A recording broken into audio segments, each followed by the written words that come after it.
کہ اگر یہ بستی والے ایمان لاتے اور تقوی اختیار کرتے تو اللہ تعالیٰ فرماتا ہے کہ ہم ان کے لیے آسمان اور زمین سے برکتوں کے دروازوں کو کھول دیتے ہیں۔ تو اللہ کی رحمت کے لیے دعا لازمی چیز ہے، کثرت سے کرنی چاہیے، لیکن اعمال کو بھی لینا چاہیے۔ دعا بھی کرنی ہے، دنیاوی لحاظ سے محنت بھی کرنی ہے، کوشش بھی کرنی ہے، اور ایک عمل اور اس میں ایڈ کرنا ہے، وہ کیا ہے؟ وہ تقوی۔ کہ وہ تقوی ایسی صحیح، چیز ہے جو کہ انسان کے لیے رزق کے دروازے کھولتا ہے۔ اللہ کی جو رضا ہے، اللہ کو راضی کرنا، وہ صرف دعاؤں سے نہیں ہو سکتا۔ اللہ کی رضا صرف دعاؤں سے حاصل نہیں ہو سکتی، اس کے لیے اطاعت جو ہے وہ لازمی شرط ہے۔ اور اطاعت بھی کیا؟ جو اللہ کے نبی صلی اللہ علیہ وسلم کے طریقے پر ہو۔ اطیعوا اللہ و اطیعوا الرسول۔ ساری کنورسیشن کا مقصد ہی یہی ہے کہ ہمیں اللہ کی رحمت کے بارے میں معرفت حاصل ہو، ہمیں پتہ لگے کہ اللہ کی رحمت ہے کیا، اور اس سے بھی پہلے بچوں کو اللہ کی پہچان کرانا۔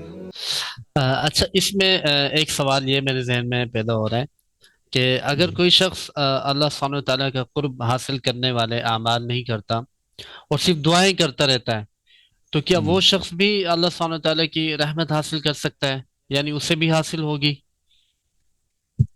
دیکھیں، اللہ کی رحمت جس میں ہم نے پہلے بھی بات کی کہ پہلے تو ہمیں یہ ڈیفائن کرنا چاہیے کلیئر کہ اللہ کی رحمت کے بہت سارے پہلو ہیں۔ کس والے پہلو کی ہم بات کر رہے ہیں؟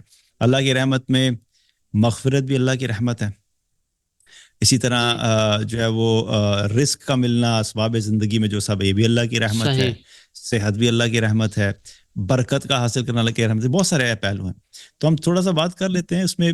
اگر ہم مغفرت کی بات کریں تو مغفرت کے معاملے میں تو دعا تو بہت ہی اہم چیز ہے، کیونکہ اکثر جو دعائیں ہیں ان میں ہم اللہ سے مغفرت ہی مانگ رہے ہوتے ہیں۔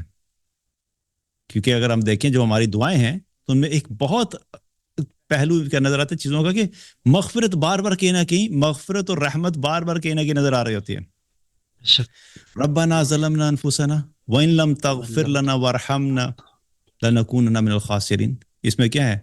مغفرت مانگ رہے ہیں، اللہ اگر تو نے معاف نہ کیا اور رحم نہ کیا تو ہم نقصان کھانے والوں میں سو جائیں گے۔ تو اللہ سے دعا کر رہے ہیں، اور یہ دعا تو ہماری اکثر دعاؤں میں سے یہ ہے، رب اغفر وارحم وانت خیر الراحمین۔ یہ بھی کیا دعا مانگتے ہیں نا؟ تو اس میں بھی کیا مانگتے ہیں؟ یا اللہ معاف کر دے، رحم فرما۔ اسی طریقے سے اذکار میں بھی اکثر اذکار میں ہم اللہ سے مغفرت مانگتے ہیں۔ ایک حدیث میں آتا ہے اللہ کے نبی صلی اللہ علیہ وسلم نے ایک صحابی کو چند اذکار سکھائے، اور وہ 7 الفاظ تھے، 7 کلمات تھے، سبحان اللہ والحمد للہ ولا الہ الا اللہ واللہ اکبر، اللہم اغفر لی، اللہم ارحمنی، اللہم ارزقنی۔ اس میں بھی کیا ہے؟ اللہ کی تعریف، اللہ کی بڑائی، اللہ کا جو ذکر کرنے کے بعد اللہ سے مانگ کیا رہے ہیں؟ یا اللہ تو مجھے معاف کر، مجھ پہ رحم کر، اور مجھے رزق عطا فرما۔ تو اس میں بھی کیا ہے؟ مغفرت مانگ رہے ہیں۔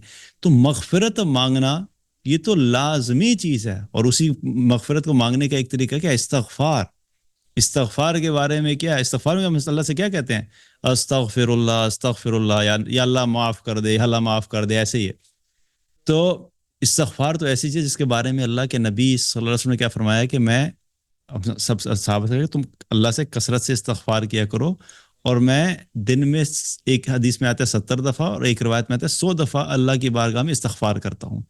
تو آپ کے تو کوئی گناہ نہیں تھے، اس کے باوجود کیا ہے کہ آپ اللہ کی بارگاہ میں استغفار کر رہے ہیں۔ تو یہ دعا تو لازمی جز ہے کہ مانگتے ہی رہنا چاہیے مغفرت طلب کرنے کے لیے۔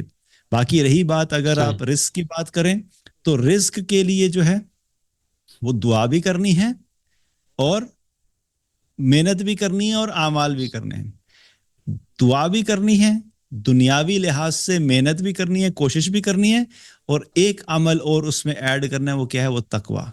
کہ وہ تقوی ایسی چیز ہے جو کہ انسان کے لیے رزق کے دروازے کھولتا ہے۔ اللہ تعالیٰ نے قرآن میں فرمایا کہ وَمَن يَتَّقِ اللَّهَ يَجْعَلْ لَهُ مَخْرَجًا وَيَرْزُقْهُ مِنْ حَيْثُ لَا يَحْتَسِبُ۔ اور جو کوئی بھی اللہ کا تقوی اختیار کرتا ہے، اللہ تعالیٰ اس کے لیے ہر مشکل سے نکلنے کا راستہ بنا دیتا ہے، اور اس کو رزق ایسی جگہ سے دیتا ہے جہاں سے وہ سوچ بھی نہیں سکتا۔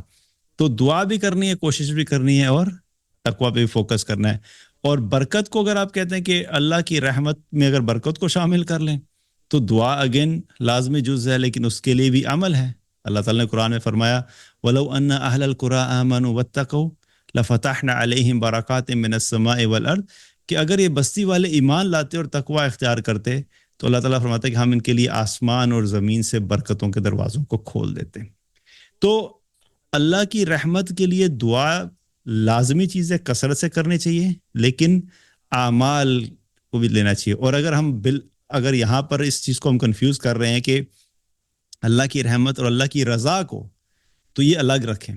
اللہ کی جو رضا ہے، اللہ کو راضی کرنا، وہ صرف دعاؤں سے نہیں ہو سکتا.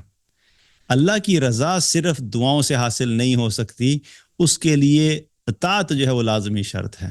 اور اطاعت بھی کیا؟ جو اللہ کے نبی صلی اللہ علیہ وسلم کے طریقے پر ہو. اطیعوا اللہ و اطیعوا الرسول، یہ دو چیزیں پوری ہوں تب جا کے جو ہے وہ اللہ کی رضا حاصل ہوتی ہے. انشاءاللہ.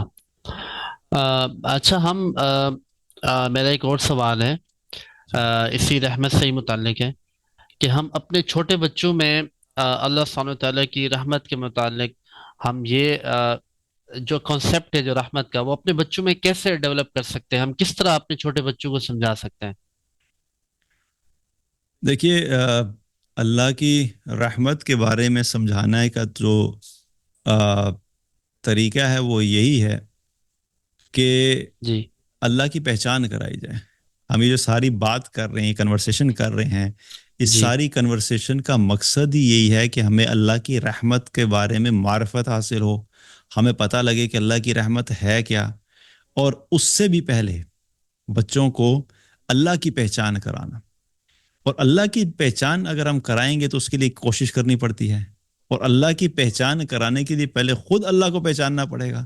آج ایک صحیح. بہت بڑا مسئلہ میں یہ سمجھتا ہوں کہ والدین کا یہ ہے کہ تمام والدین، میرا نہیں خیال کہ کوئی بھی ایسا مسلمان گھرانہ ہوگا جس کے جو والدین جو ہیں وہ اپنے بچوں کو اللہ کا نام نہیں سکھاتے ہوں گے، بتاتے ہوں گے. مطلب لبرل سے لبرل خاندان بھی ہوگا، سیکولرزم کا بھی بالکل حد پہ ہوگا، اور دین سے بالکل کوئی لینا دینا نہیں ہوگا. اس کے باوجود بھی ان کے دل میں بھی ہے، چونکہ وہ مسلمان، تو ان کے دل میں بھی اللہ جو ہے وہ دل میں تو ہوتا ہے. تو اپنے بچے کو کسی نہ کسی طرح پہ، کسی نہ کسی فارم میں بیٹھ کے بولتے ہیں، بیٹا دیکھو اللہ کو کبھی ناراض نہ کرنا. بالکل آسان الفاظ میں، ہاں، دیکھو اللہ نے سب کچھ دیا ہے، اللہ کو کبھی ناراض نہ کرنا. تو کسی درجے میں اللہ کی پہچان اور کرانے کی وہ بھی کوشش کرتے ہیں، لیکن اتنی کافی نہیں ہے. اللہ کی پہچان کے لیے پہلے خود تو اللہ کو پہچانے. میں آپ کو ایک بات، میں ایگزامپل دیتا ہوں. میں کہتا ہوں یار ایک کام کرو کہ یہ جو موبائل ہے نا، اس موبائل فون پہ جو ہے وہ کمپلیٹ ایپس کو ڈاؤن لوڈ کیسے کرنا ہے، یوز کیسے کرنا ہے، انسٹال کیسے کرنا ہے، ان انسٹال کیسے کرنا ہے. آپ ایک کام کرو کہ آپ یہ فلاں شخص کو سکھا دو.